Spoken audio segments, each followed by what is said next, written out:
Hey everybody, I'm Nate.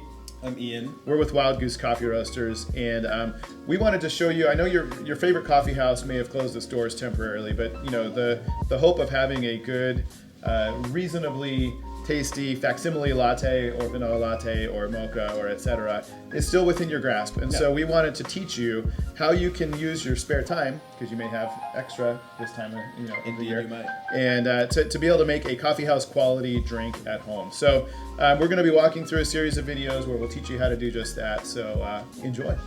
So today we're going to show you how to brew a regular latte from home using your regular home equipment. You may not be tripped out with the big fancy espresso machine like we do. That's right. But how can you make a latte at home? Ian, take us away. So what you want to do is take whatever brewing device you've got and just, instead of brewing at your normal strength, the typical ratio you use, probably want to go double strength. So if you're using a regular drip machine like a Mr. Coffee, instead of using 1 tablespoon of coffee per cup of water, double that, 2 tablespoons per cup.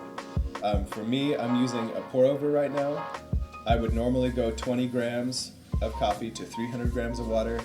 I'm going 20 grams of coffee to 150 grams of water. So same double strength idea. Cool. You also want to grind a little bit finer, just to increase the strength. You don't want to go super fine so that you clog your machine and it doesn't drip through at all, but a couple clicks finer. Cool. You've also, if you have like an AeroPress at home, that is a fantastic option. It kind of is very adaptable, and you can kind of make espresso style coffee pretty easily with that.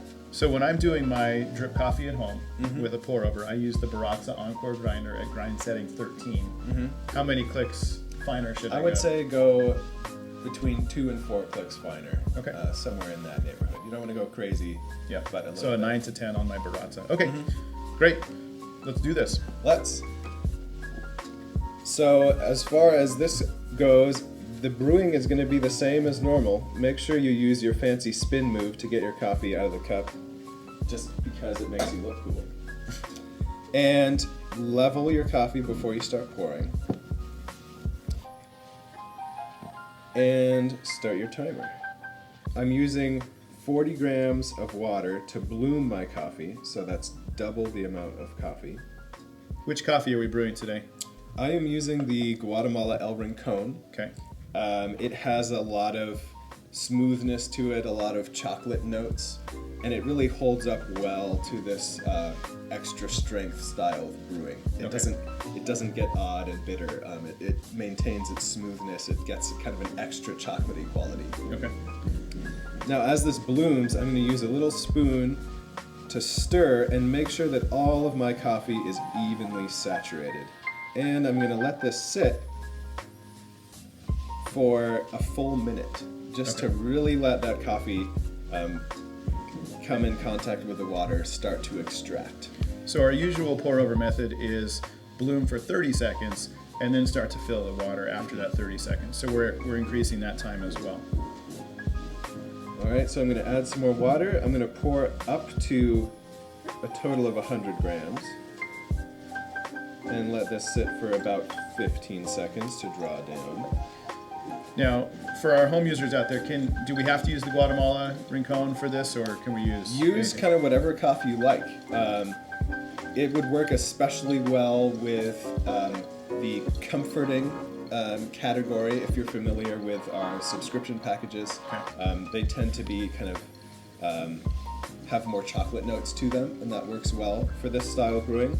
But if you really love like the Kenya and Ethiopia, then brew it with those and it'll be absolutely fantastic. So it's pretty adaptable. Those comforting coffees will cut through any sweetness that you add if you wanted to experiment with any kind of sweeter lattes and things like that, right? So I've added my total amount of water, my 150 grams of water, and just to give it a little help, I'm going to stir it once again so that it doesn't get clogged at the bottom because my grind is finer, and just to make sure that it extracts evenly. Cool. It almost looks crema-esque on the bottom without the pressure of the espresso. It's kind of fun. And my total brew time is about 2.5 minutes, which is the same as what my brew time would be if I was brewing a full cup of coffee with double the amount of water.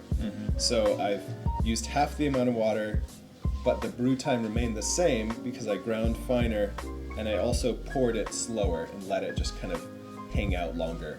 More contact time between the water and the coffee is going to increase the strength of the final cup. Great. So now we have a nice solid base to build a latte from, correct? Exactly. Excellent.